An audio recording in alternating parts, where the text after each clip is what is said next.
Hola, buenas, soy Sofía Roch y hoy os voy a hablar de esta historia del Gran Río, de dónde apareció por primera vez y cuáles es o son sus objetivos realmente. Bien, pues aquí en este libro que nos habla sobre educación cósmica de Ella Ecker, encontramos un un capítulo de Baiba Krumins-Grazzini y nos dice que en un primer momento se consideró que la historia del Gran Río debía ser, o Camillo Grazzini consideró que debía ser la sexta de las grandes lecciones, que lo consideró en el 1990.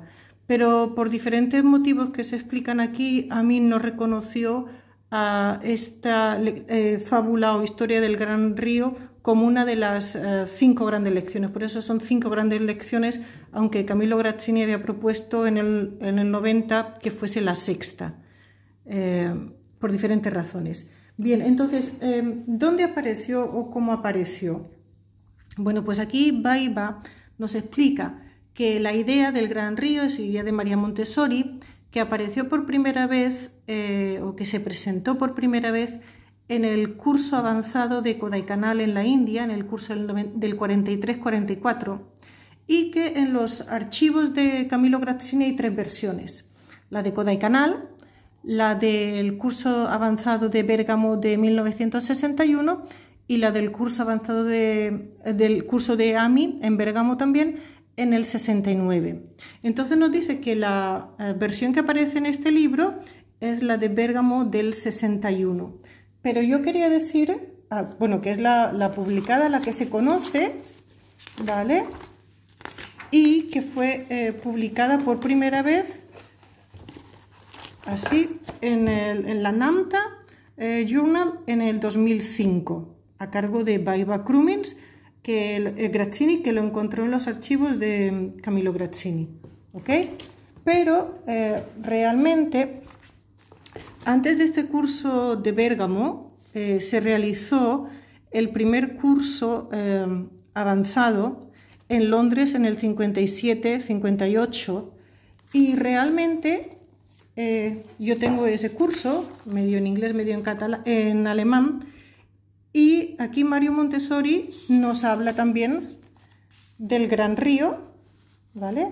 Pero con una historia totalmente diferente. Después os voy a contar un poquito, ¿de acuerdo? Entonces, si seguimos un poco la cronología, decimos que la primera vez que apareció que María Montessori habló del Gran Río fue en el curso de Kodaikanal, que después Mario Montessori habló del Gran Río en el curso de Londres del 57 y que ya la historia como la conocemos del Gran Río apareció en el curso de Bérgamo en el 61, ¿vale? Esta, como os digo, es la versión que se publicó en la NAMTA por primera vez publicada, que aquí vemos el esquema que nosotros conocemos. También después vemos como hay otros libros que recogen también la historia, como es el libro de Michael Dorr, y aquí también nos habla de la historia del Gran Río. ¿Es una traducción? ¿Es una copia? Pues la verdad es que no he analizado palabra por palabra porque uno está en alemán, el otro está en inglés. No puedo decir si es una traducción o no, palabra por palabra. Sí sé que coinciden muchas cosas, pero no he podido analizarlo punto por punto. Y también tengo la versión en español que ahora hablaremos. Pero como vosotros, muchos de vosotros habréis estudiado, pues la lección del Gran Río se presenta a los niños, así lo vemos un poco más completo, perdón, a los niños ya un poco más mayores, no en el taller 1, sino correspondería más al taller 2 por la complejidad, como decía Baiba Krumins-Grazzini. Y el primer objetivo sería hablar de la anatomía y del funcionamiento del cuerpo humano. Ese es también lo que Mackeldorff nos dice que es el objetivo fundamental de esta gran lección. Sin embargo, esta semana yo he vuelto a comenzar a releer en profundidad el libro de La mente absorbente de María Montessori, y aquí fue por lo que he empezado a investigar sobre esta gran lección, porque yo leí algo y realmente me resultó muy curioso y enseguida conecté con esta lección del Gran Río. Así que os voy a leer, porque ha despertado este interés en la lección del Gran Río, y cuál se supone que en palabras de Montessori es el objetivo de esta gran lección, o esta fábula, vamos a decir así, porque no está considerada como dentro de las grandes lecciones. Ok, pues yo estaba leyendo aquí el libro de La mente absorbente y María Montessori nos dice que en la construcción del embrión no solo se forman los órganos en sí, sino también sus continuas intercomunicaciones. Dos grandes sistemas establecen la unidad funcional, el sistema circulatorio y el sistema nervioso. Estos son los órganos más complejos y además los únicos que funcionan para realizar la unidad de todos los demás. El primero se asemeja a un río que transporta sustancias a todas las partes del cuerpo. Este sistema no solo cumple las funciones de distribuidor, sino también las de colector. En efecto, el sistema circulatorio es el vehículo universal que transporta el alimento a todas las células a través de los vasos capilares y al mismo tiempo transporta el oxígeno que obtiene al pasar por los pulmones. Pero la sangre también transporta determinadas sustancias producidas por las glándulas endocrinas. Las hormonas, las cuales tienen el poder de influir sobre los órganos, de estimular y sobre todo de controlar a fin de que todas las funciones se realicen dentro de la armonía necesaria para el bienestar general. Las hormonas son sustancias necesarias para órganos situados lejos de los que las producen. ¿Qué perfección revela el sistema circulatorio en el cumplimiento de su función? Cada órgano toma de ese río lo que precisa para su vida y arroja al mismo lo que ha producido a fin de que otros órganos puedan servirse de ello para satisfacer sus necesidades. El otro órgano que realiza la unidad de funcionamiento del conjunto es el sistema nervioso.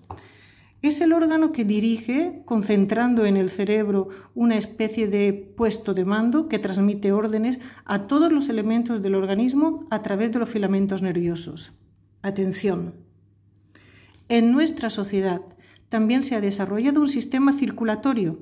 Las sustancias producidas por los distintos individuos y pueblos se ponen en circulación y cada individuo puede obtener lo que precisa para su vida. El gran río del comercio hace accesibles a los individuos y pueblos objetos producidos por otros situados a gran distancia. Los mercados, los vendedores ambulantes son como los glóbulos rojos de la sangre. En la sociedad humana, cosas producidas en un país son consumidas en otros situados a enorme distancia de aquel. En los últimos años se observa la determinación de funciones similares a la distribución de las hormonas en el campo fisiológico de los órganos. Son las tentativas de los grandes estados por ordenar el ambiente, controlar la circulación, estimular, dirigir las funciones de todas las naciones con el solo fin de realizar la armonía y el bienestar de todos. El sistema circulatorio todavía no ha realizado su desarrollo embrionario, aun cuando haya alcanzado un periodo de organización muy avanzado. En la sociedad humana aún falta lo que debería corresponder a las células especializadas del sistema nervioso. Y vamos a parar aquí. Como veis, la primera vez que Montessori dejó por escrito ella misma, hablando de esta noción del gran río, fue en La mente absorbente, publicada en 1949. Y como veis, habla del gran río que une todos los órganos para favorecer lo que es la unión y la armonía para el bienestar general. Pero este era el primer objetivo que se presenta, pues, que nosotros conocemos como para presentar al niño pues, lo que es la biología. Sin embargo, María Montessori usa esta fábula, esta historia, para, como una preparación indirecta para hablar de lo que es nuestra sociedad, el río que conecta a todos los diferentes países como una nación única. Entonces yo de aquí, lo más importante para mí son las palabras como la armonía, el bienestar general, ¿de acuerdo? Y ese río como el sistema de economía que une a todos los países. Entonces a mí me surgió la idea, me recordó a la idea de Montessori de nación única. Y entonces me voy a ir a otro sitio. Tenemos aquí en el libro El ciudadano del mundo. La última parte se recogen las lecturas de San Remo. Yo estas las compré aparte, pero realmente están las 4 lecturas incluidas aquí en este libro de Ciudadano del Mundo. Y la segunda lectura, titulada La solidaridad humana en el tiempo y el espacio, quiero leeros lo que dice aquí, a ver si os recuerda o no a la historia del Gran Río. Aquí dice, vamos a ponerlo un poquito más así, ¿vale? Hoy la necesidad de unidad entre los pueblos está más marcada.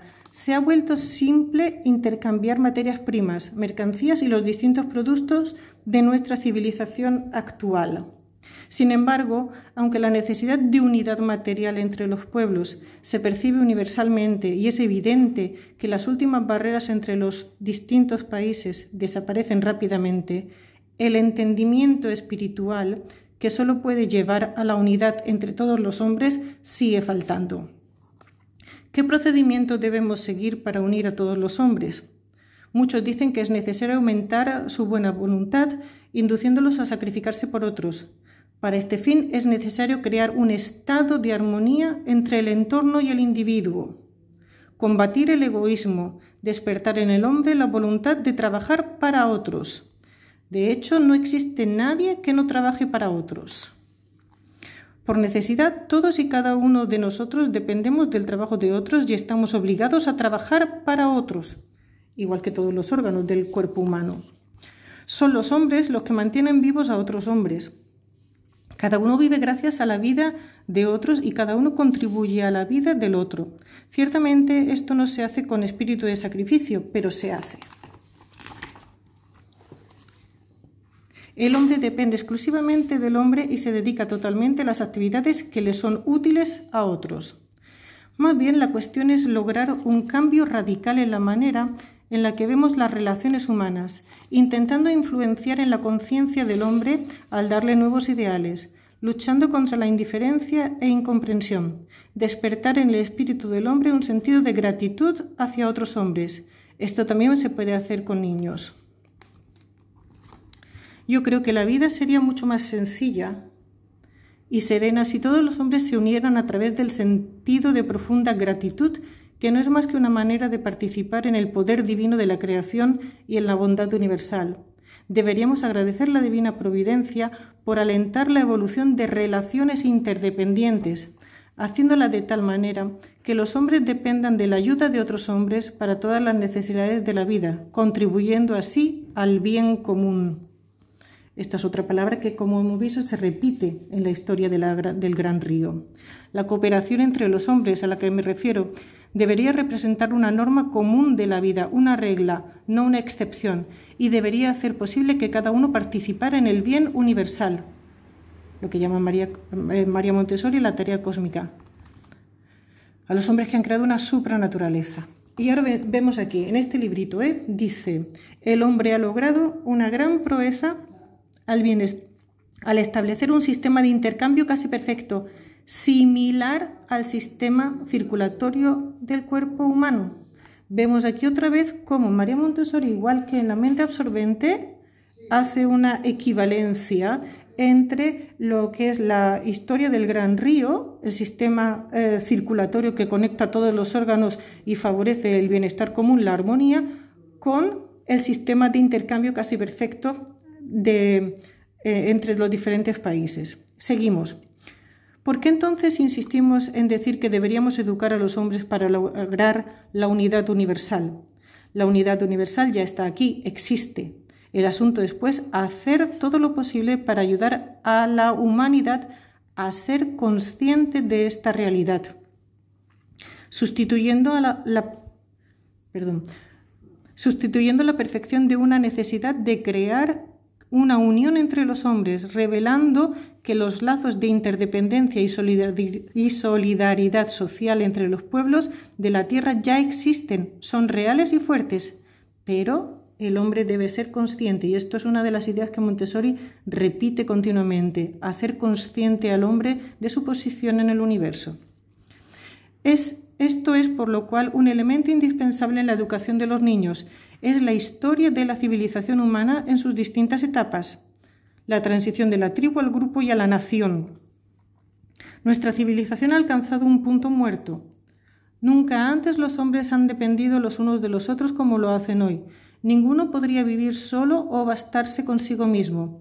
Este conocimiento debería ser transmitido a los niños y a los jóvenes. Y ahora voy a continuar. Aquí. Se debe estimular la conciencia del hombre para percibir la amplia red de solidaridad y amor que ha evolucionado a través de los años. Es la gran tarea de la educación, hacer al niño consciente de la realidad y profundidad de la unidad humana. Sin embargo, esta convicción no se puede lograr con una simple ilustración. No es suficiente decirle, mira, ahí está la luz. Debemos explicarle con un análisis lógico y preciso el origen y la esencia de esta gran hermandad humana. Los hombres no están unidos solo por sus intereses, sino que existe un lazo más profundo en la raíz misma de su hermandad. Los cristianos hablan de un compromiso místico. Los cristianos hablan de un cuerpo místico. De la misma manera, uno podría decir que todos los hombres en el mundo forman un cuerpo viviente. Uno podría decir que lo hacen así en un sentido fisiológico para el intercambio de todas las necesidades de la vida. Los medios que circulan en este organismo justifican esta imagen al recordar al sistema circulatorio del cuerpo humano. Vemos aquí otra vez cómo María Montessori hace una equivalencia entre el cuerpo físico y de la misma manera que todos los hombres del mundo forman un cuerpo viviente. ¿De acuerdo? Entonces cada hombre sería como esas células que nos habla Montessori o que leemos en la historia del Gran Río. Cada uno de nosotros somos una de esas células del cuerpo viviente. Sin embargo, aquí introduce otra idea también, que es el cuerpo místico. ¿De acuerdo? Pero repito, al recordar al sistema circulatorio del cuerpo humano, aquí está hablando de la historia del Gran Río. Por lo tanto, no puedo insistir lo suficiente en la importancia de la historia en todos y cada uno de sus detalles, si es que vamos a educar a los niños con un entendimiento de solidaridad universal. Y ahora voy a seguir leyendo aquí. Y María Montessori dice, nunca deberíamos enseñar las distintas materias científicas, geografía, historia, etc., sin relacionarlas a los intentos apasionados de los hombres que con su trabajo, su dedicación, su sacrificio, trajeron a la luz nuevas verdades, cada uno en su propio campo, pues si lo hacemos nuestras almas serán áridas, como se harán aquellas de los pequeños que estamos intentando educar para la vida. Como veis, aquí en dos ocasiones, María Montessori con sus propias palabras ha hecho una equivalencia entre el cuerpo físico y la unidad de todos los hombres, considerando cada hombre como una célula que se necesita su trabajo especializado para la armonía y la unidad y el buen funcionamiento y el bienestar común de todo el universo. Eso es fundamental. Y ahora, pues si he leído esto, donde ya vemos que aquí Montessori hace la primera relación entre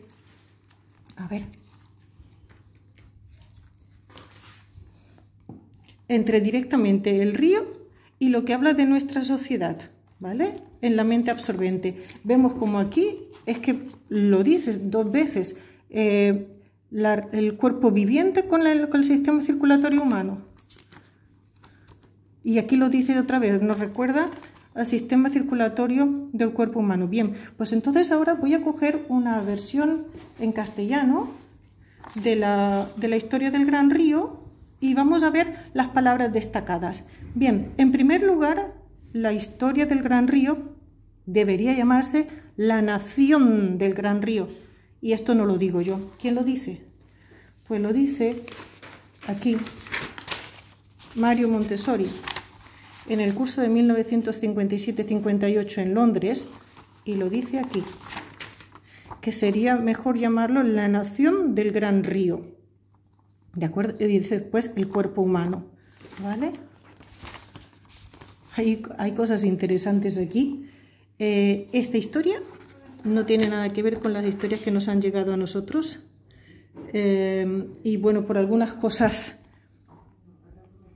Bueno, algunas cosas son un poco complicadas. Vamos a dejarlo ahí. Vale. Entonces, la historia del Gran Río debería llamarse La Nación del Gran Río. Y yo voy a destacar solamente unas palabras para que hagamos una conexión con lo que acabamos de hablar de la noción de la nación única. Aquí ya vemos otra vez que nos habla de la gran nación.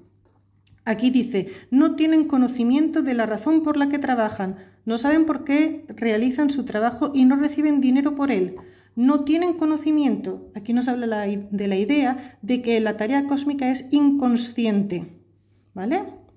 Sin embargo, todos trabajan, obedecen sin ni siquiera saberlo y cada uno realiza una tarea precisa. Habla de la tarea cósmica que tiene cada célula, pero también podemos extrapolarlo a cada hombre. ¿Vale?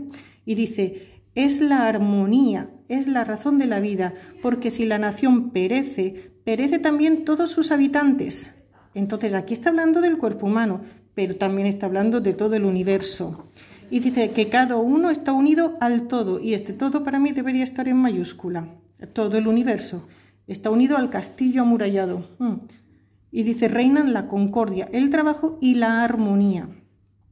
La extraña nación es nuestro cuerpo. Aquí habla claramente, estamos hablando de la nación, es nuestro cuerpo, y el gran río que la atraviesa es la sangre. Y aquí dice, nos habla de la célula. Las células son los habitantes de esta nación, son los hombres, y también son los habitantes de todo el universo.